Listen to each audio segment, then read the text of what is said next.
प्रभात। आज हम अध्याय 7 अंतिम दौर 2 पढ़ेंगे, जिसे आपको ध्यानपूर्वक पढ़ना है और समझना है। राष्ट्रीयता बनाम साम्राज्यवाद, मध्य वर्ग की बेबसी, बेबसी होता लाचारी, और गांधी जी का आगमन, आगमन आना। पहला विश्व युद्ध आरंभ हुआ। पहला विश्व युद्ध कब आरंभ हुआ था? 1914 में। 1914 से 1918। राजनीति उतार पर थी। इसका कारण था कांग्रेस का तथाकथित, यानी उस समय कांग्रेस 2 दलों में बटी हुई थी, गरम दल और नरम दल में विभाजन। विभाजन होता बंटवारा।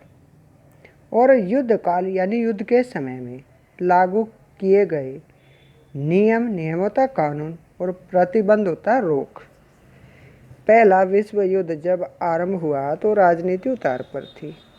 इसका मुख्य कारण क्या बताया कि कांग्रेस का 2 दलों में विभाजन हुआ, गरम दल और नरम दल, और युद्ध के समय में कुछ नियम और रोक लागू कर दी गई थी।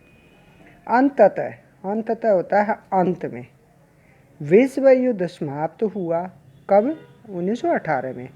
और शांति के परिणाम स्वरूप देश में राहत और प्रगति होता है तरक्की की बजाय दमनकारी यानी दबा देना। और पंजाब में मार्शल लॉ लागू हुआ। जनता में अपमान होता बेइज्जती की कड़वाहट और क्रोध, गुस्सा का आवेश भर गया।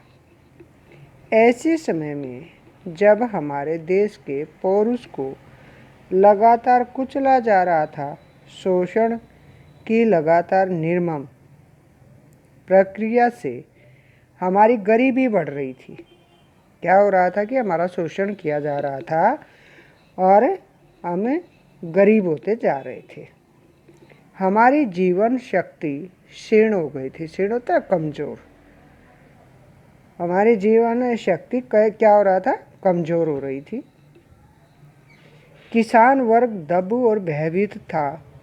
कारखाना के मजदूरों की स्थिति भी बेहतर नहीं थी। बेहतर होता है अच्छा, बेहतर यानी उससे अच्छी नहीं थी। मध्य वर्ग और बुद्धिजीवी लोग इस सर्वग्रासी होता सबको निगलने वाला अंधकार में आकाशदीप हो सकते थे। खुद इस सर्वव्यापी होते सब जगह फैला हुए उदासी में डूबे हुए थे। यानी किसी की भी स्थिति अच्छी नहीं थी और सब उदास थे। और तब गांधी जी का आगमन हुआ। आगमन होता आना। वे ताजे हवा के ऐसे झोंके की तरह आए जिसने फैलकर हमें गहरी सांस लेने के योग्य बनाया। योग्य होता लायक। वे ऊपर से अवतरित नहीं हुए थे। वे भारत की करोड़ों की आबादी के बीच से ही निकल कर आए थे। अवतरित होना, अवतार लेना, आबादी के बीच से निकल कर आए थे। वे उन्हीं की भाषा बोलते थे और लगातार उनकी शोचनीय स्थिति की ओर ध्यान आकर्षित करते थे। आकर्षित करना, खींचना। उन्होंने हमसे कहा था कि इन मजदूरों और किसानों की पीठ से उतर जाओ। तुम सब जो उनके शोषण के सहारे जिंदा होता जीवित, उस व्यवस्था प्रबंध को समाप्त कर दो जो इस गरीबी और दुर्गति की जड़ है। यानी उन्होंने कहा जो हमारी जनता है वो बहुत गरीब है, आप उसका लगातार शोषण कर रहे हो। कौन कर रहे थे शोषण? अंग्रेज। उन्होंने जो कुछ कहा हमने उनमें से ज़्यादातर बातों को आंशिक रूप में माना और कभी कभी बिल्कुल भी नहीं माना। आंशिक होता कृत्रिम। लेकिन यह एक गौण बात थी गुण होता सामान्य, मुख्य न वो जो।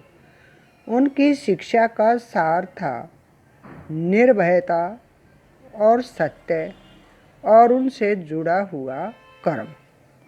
गांधी जी की शिक्षा का सार क्या था? निर्भयता और सत्य और उनसे जुड़ा हुआ कर्म। तो बच्चों, गांधी जी का आगमन कैसा था? वे ताजे हवा के ऐसे झोंके की तरह आए जिसने फैलकर हमें गहरी सांस लेने के योग्य बनाया। वे हमेशा सामान्य जनता की खुशहाली पर नज़र रखते थे।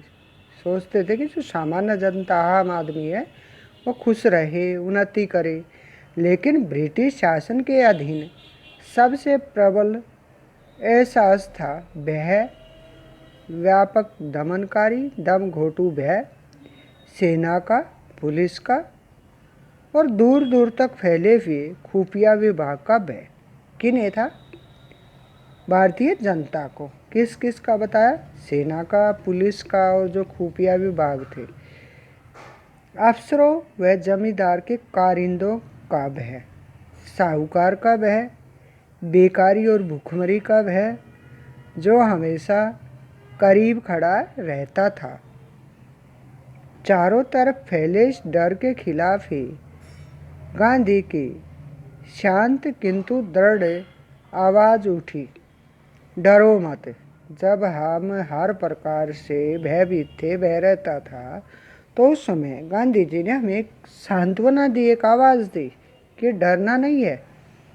इस तरह लोगों के ऊपर से भय का काला लबादा उठ गया। पूरी तरह तो डर नहीं, पर आश्चर्यजनक मात्रा में। आश्चर्यजनक होता है हैरान करने वाली, क्योंकि भय का झूठ से नज़दीक का संबंध होता है। जैसे जैसे झूठ और लुक छिप कर काम करने की ज़रूरत कम होती गई, वैसे वैसे एक व्यापक होता विस्तृत परिवर्तन, बदलाव दिखाई देने लगा। यह मनोवैज्ञानिक परिवर्तन था। गांधी ने भारत में करोड़ों लोगों को अलग अलग मात्रा में प्रभावित किया। कुछ लोगों ने अपने जीवन की पूरी बनावट को ही बदल दिया, पर आंशिक प्रभाव पड़ा, या फिर प्रभाव मिट गया पर पूरी तरह नहीं। अलग अलग लोगों में प्रतिक्रिया भी अलग अलग हुई और हर आदमी के पास इस सवाल का अलग अलग जवाब था। तो बच्चों, आज हम इस अध्याय को इतना ही पढ़ेंगे। अब मैं बता देती हूँ आपको, प्रथम विश्व युद्ध कब से कब तक चला? 1914 से 1918 तक। कांग्रेस किन दो दलों में बट गई? गरम दल और नरम दल। विश्व युद्ध समाप्त हुआ तो उसमें का देश पर क्या प्रभाव पड़ा? विश्व युद्ध समाप्त हुआ, शांति के परिणाम स्वरूप देश में राहत और प्रगति की बजाय दमनकारी कानून और पंजाब में मार्शल लॉ लागू हुआ, जिसके कारण जनता में अपमान की कड़वाहट और क्रोध का आवेश भर गया। हमें चारों तरफ भय ही भय दिखाई देता था। भय किसका था? सेना का, पुलिस का, दूर दूर तक फैले हुए खुफिया विभाग का, अफसरों का, जमींदार के कारिंदों का भय, साहूकार का भय, बेकारी और भूखमरी का भय। तो हम जब चारों तरफ भय से घिरे हुए थे, तब गांधी जी ने एक दृढ़ आवाज़ उठाई थी और उन्होंने क्या कहा था? डरो नहीं। तो बच्चों, आपने इस अध्याय को ध्यानपूर्वक पढ़ना है और समझना है। धन्यवाद।